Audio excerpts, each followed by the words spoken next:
she called him on January 6th. He said, I had nothing to do with it. It was all Nancy Pelosi's fault. She was in charge of everything. I was just the president at the time and tried to grab the steering wheel from the Secret Service guy so that I could go. You know, I'll tell you something. In that answer, incidentally, it occurred to me as he's saying this that, like, I said, let's have 10,000 troops there. And they didn't want to, like, there was a lot of question about, like, Michael Flynn's, like, brother who is in charge of some of that. And I really wonder if, like, there was some sort of, like, part of their plan, in addition to having the Oath Keepers out on the perimeter and the, you know, the Oath Keepers were out on the perimeter of Washington with weapons, incidentally, folks. I mean, this is all documented stuff. The Proud Boys were in amongst the crowd to get the crowd riled up and bust through the doors and beat up the cops.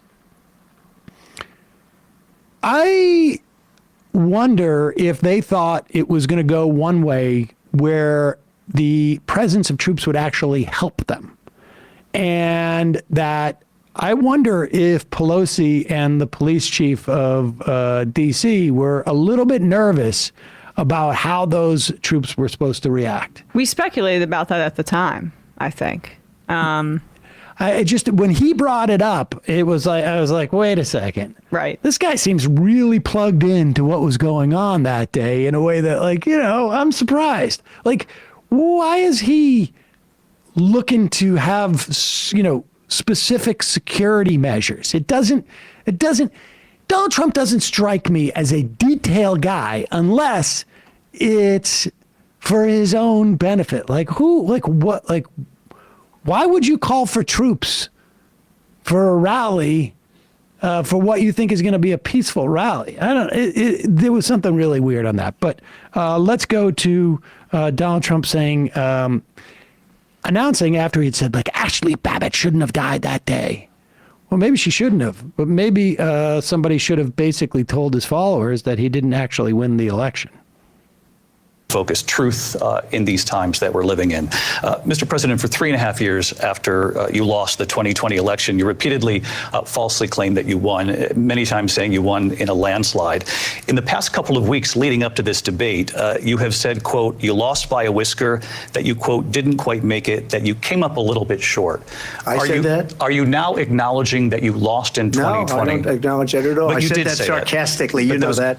It was said, oh, we lost by a whisker. That was said sarcastically. Look, there's so much proof. All you have to do is look at it. And they should have sent it back to the legislatures for approval. I got almost 75 million votes, the most votes any sitting president has ever gotten. I was told if I got 63, which was what I got in 2016, you can't be beaten. The election, people should never be thinking about an election as fraudulent. We need two things. We need walls. And we have to have it. We have to have borders. And we have to have good elections. Our elections are bad. And a lot of these illegal immigrants coming in, they're trying to get them to vote. They can't even speak English. They don't even know what country they're in practically. And these people are trying to get them to vote. And that's why they're allowing them to come into our country. I did watch all of these pieces of video. I didn't detect the sarcasm, lost by a whisker. We didn't quite make it. And we should just point out here as clarification, and you know this, you and your allies, 60 cases in front of many judges, many of them Republican. No judge looked at it. And said they said we didn't have standing. That's the other thing. Yeah. They said we didn't have standing, a technicality. Can you imagine a system where a person in an election doesn't have standing? The president of the United States doesn't have standing. That's how we lost. If you look at the facts, and I'd love to have you'll do a special on it.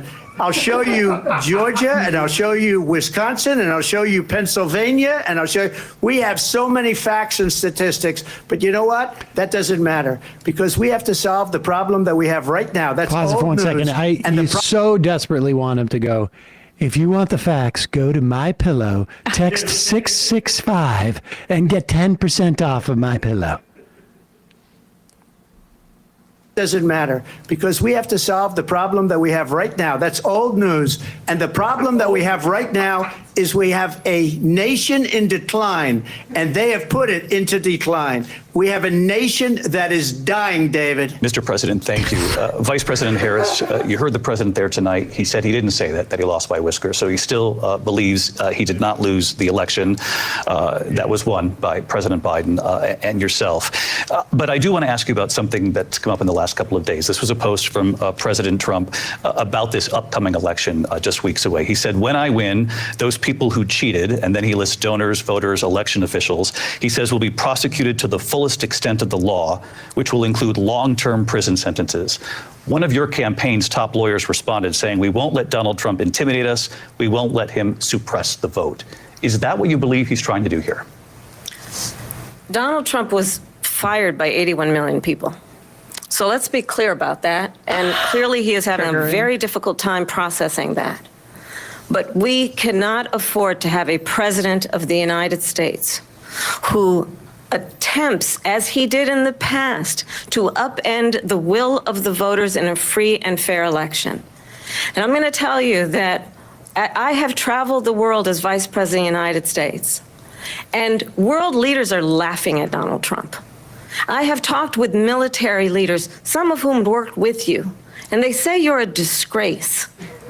And when you then talk in this way in a presidential debate and deny what over and over again are court cases you have lost because you did in fact lose that election, it leads one to believe that perhaps we do not have in the candidate to my right the temperament or the ability to not be confused about fact.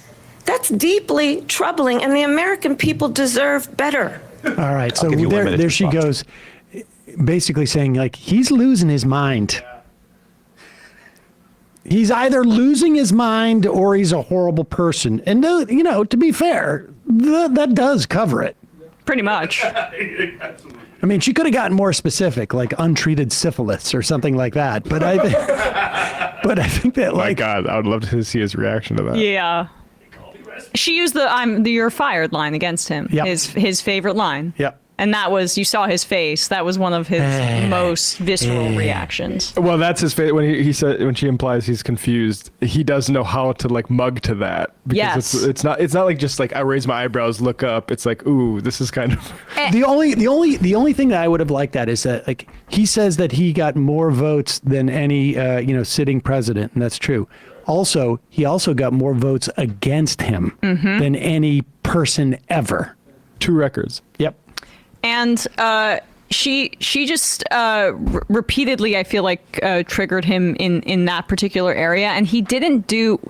He took the advice sort of from all those right-wing pundits, don't go after her personally, right? But that's the only advice that he took, because he didn't overtly do racist and sexist attacks against her, but he did repeatedly refer to Biden as her boss, which I think is the kind of thing that is gonna, like, actually, people will hear that and go, ew, right? Whoa, you're diminishing her by essentially saying that her boss is Biden when you're both running for the same position in this instance. And then he was triggered in every other imaginable way that wasn't related to her. So even though he didn't necessarily go after her and say that she wasn't black, although he was asked about that. He was asked about that. Right. But they asked a question. He didn't bring it up on his own. He still fell on his face in every other way possible. I don't know. She said she was black. She That's didn't true. say she was black. I don't even care about it. And they're I like, don't sir, even you care said about it, it. though. I'm It's gonna like, talk well, about I it. said it because I heard it and I thought it was interesting.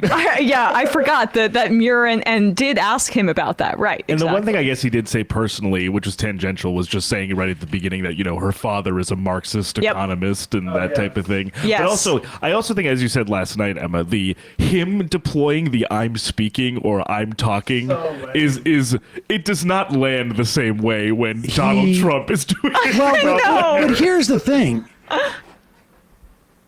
He is once again. Oh, we got that little static again. He is once again, like, there is such a sort of online type of mentality about this, and to some extent that there were opportunities for Harris to be a little bit more explicit about certain things, like the cats and dogs thing. She could have said, like, this is a slur against them. You know, like it could have been more explicit, but only political junkies remember that she said that to Mike Pence. Yes.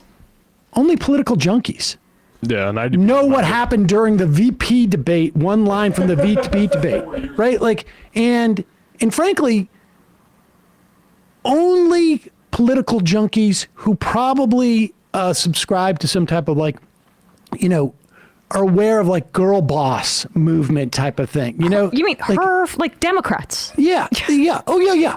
But I mean, like even like a subsection of Democrats. Yeah. You would get it on a mug, you know what I mean? When he does that, there's no point of reference for most people who watch it.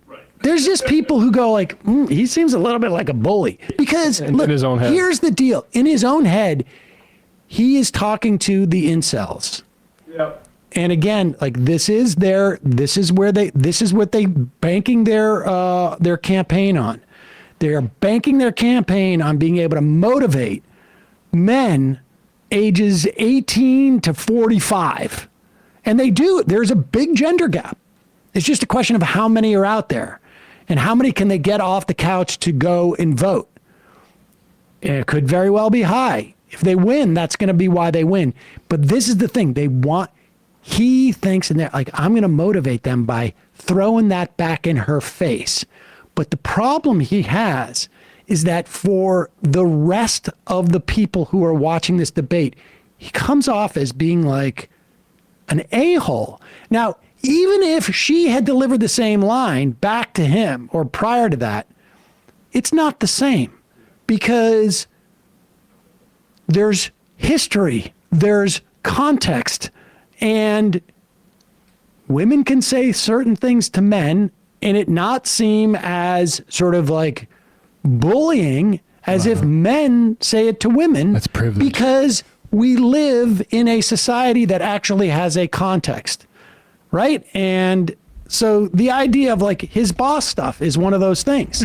Like it is trying to make it sound like she's not capable of being a principal. We got to deal with some of these wires here because that noise is not coming from this wire. All right. We turn down the. I don't hear it, but oh, you guys hear it? Okay. Yeah.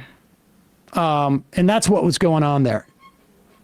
It's that ping thing, right? We figured that out yesterday. Remember, Bradley?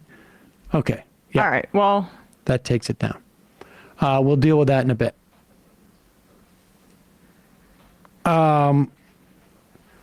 What else was there? Oh, there was two other points I wanted to make, and then we'll wrap it up, and we'll go and we'll look at the reactions. yeah. One was that it struck me. There was, in the context of Ukraine, she took the time to list off the weapons that we have sent. I can't remember the full list. I didn't write it all down, but she said, Abrams tanks and javelins, and this was her. And frankly, I thought it would be worse. Like her most progressive answer was on the Afghanistan withdrawal, actually. Yes, but I'm saying what I thought was worse was going to be, you're a woman. Yeah. There's going to be a fear amongst some cohort of voters that you are not going to be strong enough to be commander in chief. I mean, I was really struck by the fact that the words commander in chief, I don't think were uttered in that entire debate. Yeah. I don't know if I've ever seen a presidential election where the words commander in chief weren't brought up. I mean, certainly even by the moderators, which is fascinating. Like, we went through a period of time, this being 9/11, in the wake of 9/11, and by wake, I mean 3 years. Commander in chief was synonymous with being president, and it's not. Commander in chief is a subset of the roles that you have as president.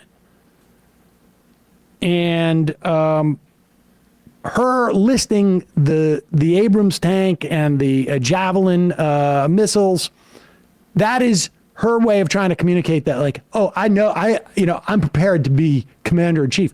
But they didn't get that explicit about it. Towards the end, I think the last thing they were talking about, like, was, we're the strongest nation and we're going to, it was a And little she bit. did bring up NATO, which I'm sure Biden was crying into his pillow course. that he wasn't able to do the NATO talk. The other thing that she did, which I also found interesting,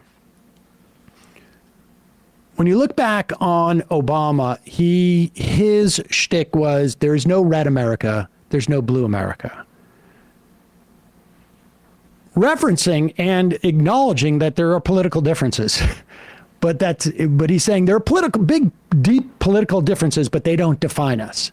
She never mentioned political differences in the context of when she was, talking about, her "let's get along" speech.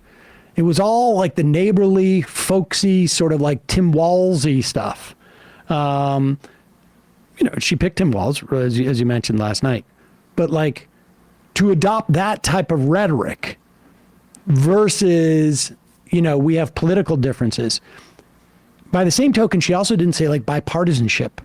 That was refreshing. That was refreshing. It's just interesting to watch the lexicon change a little bit, and who knows what the implications of that will be. And then, of course, at the end, Trump closed by, talking about Hunter Biden.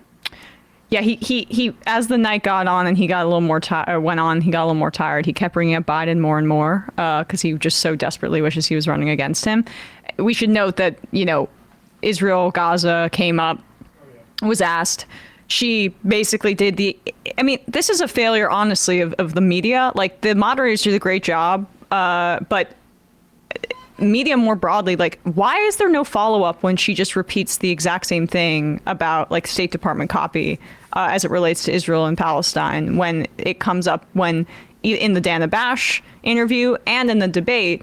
There needs to be like, okay, is there going to be a shift in policy? Are you going to differentiate yourself? What is that would have been the question. That would have been the question, but it hasn't been asked of her at all, which is odd, or like at least more forcefully. It's not odd because all of these media outlets are completely but they followed up like with 3 or 4 times on Ukraine, and all of these media outlets are completely either afraid to in any way be seen as critical of Israel. They would give her that opportunity to say that she's not going to diverge or that she's just going to repeat what she's repeating. But, you can't. Our media, relative to reporting, even the Israeli media, is far more like sort of like it's not just the two parties. Like, you saw what happened when Jeremy Corbyn was slightly critical of Israel and Labor, and the media is a huge problem there. And they're not going to help that new future be birthed. The current constellation anyway. I'm just saying it's just frustrating to see her not really be forced to elaborate when she needs to be elaborating, and the media is complicit in that. Without a doubt. PHX Dave, Trump using the "I'm speaking" line came out. Because Harris's mic was muted. Yes, but someone else said, who was it?